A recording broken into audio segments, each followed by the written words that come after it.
All right, everybody. Sorry for that.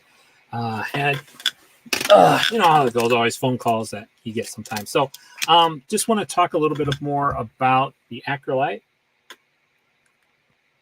Um, so, so in terms of, let's look at again. Let's talk about this in terms of story. So the reason why the Acrolite hasn't uh,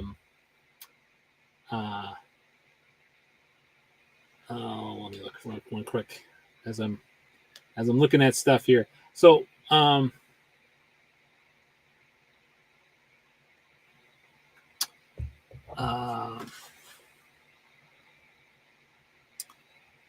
yeah, so let's talk about the Acrolite for a couple more minutes. So in terms of the Acrolite, when we look at this in terms of story, I don't think it went well in terms of it sort of was billed as this mystery, who is killing the Jedis, and right away in the first episode you find out who's doing it, and so you sort of don't have that sense of suspension. And so the other thing that I've noticed in each of the different episodes of the Acrolite is it's not really good in terms of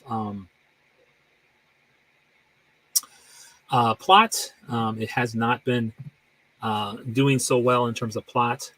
And I think the other things that have been really not so good about it has been they haven't really talked about theme.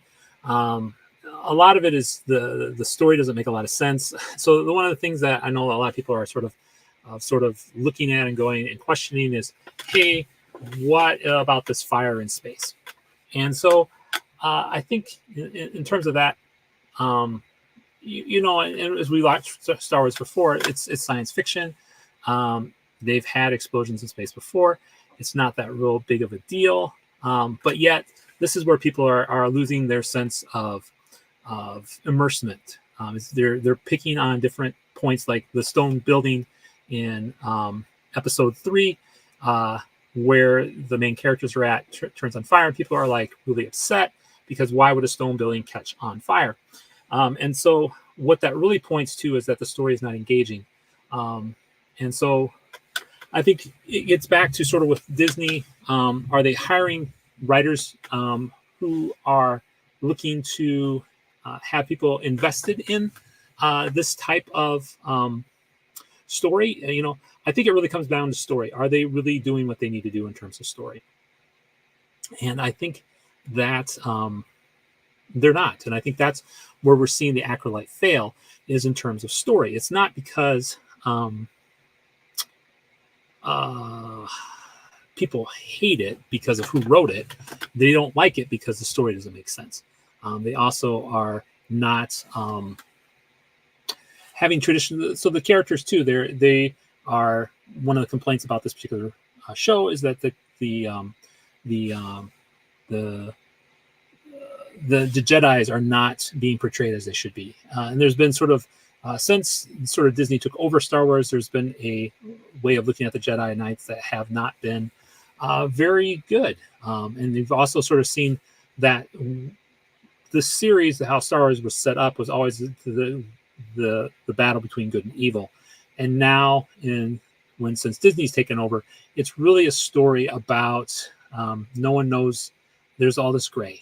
There's all this gray. There's no good. There's no bad, and people don't like that. And I think that's where the Acrolite is failing. So, what do you think about the Acrolite? Put that in the comment section below. And are you going to watch any more of it? Like I said, I've watched a little of it, but it's nothing that really gets me excited. And again, it has to come with just the bland storytelling.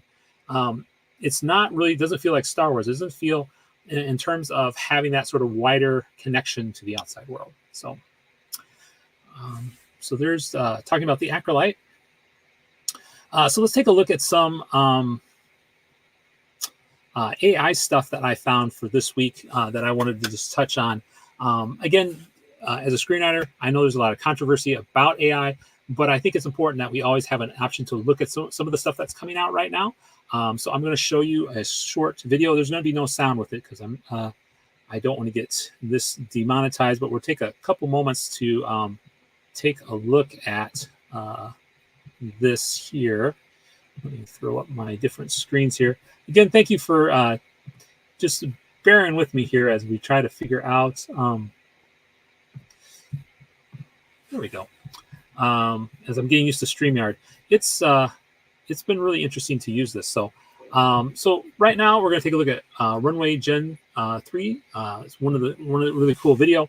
And so the aim of this particular video to represent and simulate a wide range of situations. Now, again, this is going to be neat because as a filmmaker, as we just talked about, people not being able to get their stuff out to the marketplace, this is one way to do that. So we're going to take a look like here. Those of video games or narrow context tools that are capable of simulating entire environments, entire simulated universes with consistent referencing of the way that elements interact with one another. And that opens up essentially to the option to be developing our own parallel universes. So I think this is pretty neat. You can definitely see the different ways that this looks, how photorealistic this looks. I mean, this is really well done. It's, even this, how the animation style is. And it's something that I think as we look towards the future, it's something that's going to, I think, going to be really interesting, and it's really going to be really cool for it to be able to do that. So just think of, as a screenwriter, now you can take those images and create a short video to show somebody what that screenplay that you're writing is going to be. So in some sense, you can use some of these AI features to allow you to show your work in a different way. And so just talking about, a lot of times we'll imagine this is what this sort of looks like. You can say, show them a video. So this is what our proof of concept is for this type of screenplay. And you can actually take a look at that, and you can get other people interested too. So if you show that your particular screenplay on YouTube and you get, 500,000 views, somebody's going to want to produce that particular screenplay because you have proof of concept. You have the audience going, hey, this is great. We want to see more with this. So our next thing that I wanted to talk about in terms of AI stuff is a little bit, I haven't looked at this too much, but I wanted to share it with you because I was just looking at different AI tools that we could have people look at. And so I wanted to share with you this one. StudioWrite is an AI writing tool that supercharges your creativity without sounding robotic. And you can see a couple of folks who've used it before. And so it helps with descriptions that paint a picture in the mind without boggling down the story. Describe makes it easy to help your readers connect to your characters and feel like they're really there. Write a novel from start to finish in a week. I don't know if so like I said, I don't mind some of these things so much, but I think it's important that we write our own stuff. I see AI more as a writing tool or writing companion, and I don't see it as such as you doing the whole thing. Now, like I said, I haven't gotten into this totally yet. I'm hoping to make a video on this to get a little bit more access to what this actually looks like. What does this actually feel like? But I just thought this was a very interesting thing. When the words just won't come out, Write can do it for you. Write is an autocomplete on steroids. It analyzes your character, tone, and plot arc and generates the next 300 words in your voice. It gives you options. So, like I said, I don't know how I feel about that. I mean, like I said, it might be nice for it to show different things and to help you come up with different parts when you get stuck. I think those are all good things to do. But like I said, I'll have to dive into this a little bit more in terms of that. But if you want to take a look at that, and I'll put this in the comment section below, it's sudowrite.com. It's up here at the top of the page. So SudowWrite. So if you want to give that a try, I don't have an affiliate or anything like that. It's just a writing app, and I thought it'd be very interesting just to show people sort of what this is like. So it's based on ChatGPT 3 and 4. So to keep that in mind as well too, that it does have, it uses ChatGPT 3 and ChatGPT 4, which, I've used both of that before, and they're not great with writing. So just take that with a grain of salt. I think people are like, well, this is going to create an awesome thing for you. I'm like, not necessarily. it might not do that as well. Just be very careful when you use some of those tools. And I think, like I said, I use it more as like if I get stuck on something, I feel like I'm hitting up against something. Hey, this can give me some more options. But I think the most of the story that you want to write needs to come out of you and not out of a machine, because you have lived life. The AI has not lived life. And I think the most important, powerful stories we get are when you tell your personal stories, which I think are the good thing to do.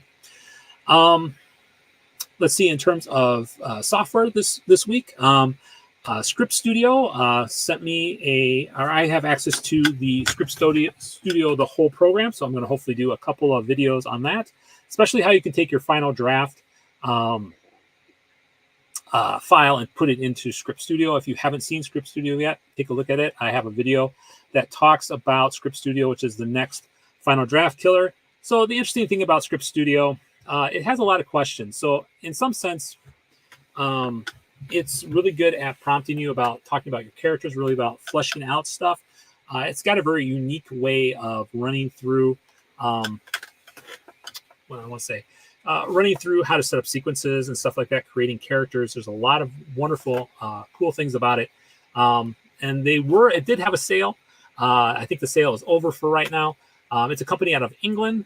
It costs less than Final Draft. And the other thing too is if you've bought in Final Draft in the past, if you give them a receipt of that, you'll actually get 30% off your price of Script Studio. That's how much they believe in this particular product. They've been really nice. And so I'll take a look at that since I have access to a full version of the software. Our friend from, make sure I'm saying this next part right. I always forget what the name of the company is that Oliver owns. And so Oliver from Storyworks, that's right. So Oliver from Storyworks, let me know that they actually have a free editor right now that you can use. So if you haven't used Storyworks before, Storyworks 2.0 is what it has right now. I'm going to take a look at their free, and it's free. You just have to go to Storyworks and you can do that. And take a look at that and see what it's like. But yeah, they have a free screenwriting software program, and I don't know. Their goal is to actually make it better than Final Draft. And so take a look at that. Give them some feedback. I'm going to give them some feedback as well too. So hopefully we can make this program really nice. The paid version of that is using their proprietary way to sort of flesh out a story. I really like it. It's nice that you have, in some sense, it acts like ChatGPT, but it's very directed. It's a very directed ChatGPT. It's really good at helping you create stories. It's really good about helping you create characters, themes. Themes are one of the things that I always struggle with, and I think you're seeing that in modern movies too. You're not seeing the themes that we need to see. So I would take a look at that as well. So I think those are the two big things in screenwriting software this week that I think we'll cover.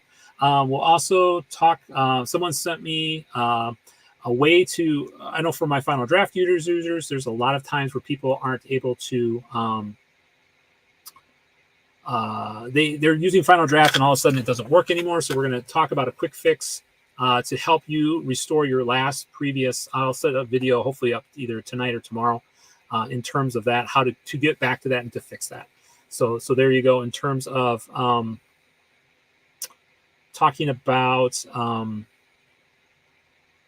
fixing or finding the old drafts that you need to find after Final Draft has gone down. So those are all those different screenwriting things, screenwriting software things that we'll be talking about. Some exciting news for me and my channel. We actually got the lower edge of monetization, believe it or not. I know I have close to 1,500 subscribers, but I don't have the watch time. I'm only at about 3,000 hours of watch time over a year. You need 4,000 to get AdSense. And to be honest, most of the time when you have, I was looking at Sling Blade, which sort of tells you how much you should be making. I'd be making about $12 a month in terms of AdSense. But the exciting thing is, like I said, we've gotten monetized. And so you'll start seeing me do a lot more of these live streams because now you can go ahead and give me a thanks. You can pay for a thank you or that type of stuff. And plus, I like this type of thing too, where people have any questions. Probably going to start maybe even doing a how to write a screenplay, or using different, taking the time and walking through live how to do different versions of or different software, going through the different softwares and saying, hey, if you want to know how to use Final Draft, we're going to have a live show. We're going to show you how to run through and do Final Draft. We're going to write a script with Final Draft or with Fade In or something along those lines. So that's something we're going to do with this live stream. Every Monday, I'm hoping to do real talk with you guys, talking about different stuff within the industry. If you have any particular questions, let me know in the comments section below. I'll be happy to answer them. I think that's mostly about it. But like I said, I think we covered everything. I just hope you are all doing well. We'll see you. I got a couple other, so some of the videos that we're going to be doing this week. Again, we're going to have a short video talking about how to restore your files on Final Draft, especially for your PC version people that are using PC, and you know how much Final Draft doesn't work on PC very well. So we'll do that. And then I'm going to take a look at StoryWorks 2.0, take a look at that free software, and then also maybe do a couple quick videos on how to look at stuff on Script Studio. So that's the plan for the week. I hope you are doing well. Keep writing. And if you have any questions about any of the software we're using or any of the stuff we've talked about today, put them in the comment section below. I'm just appreciating for everybody who's come by and to say hi and to look see. You take care, live well, and write well.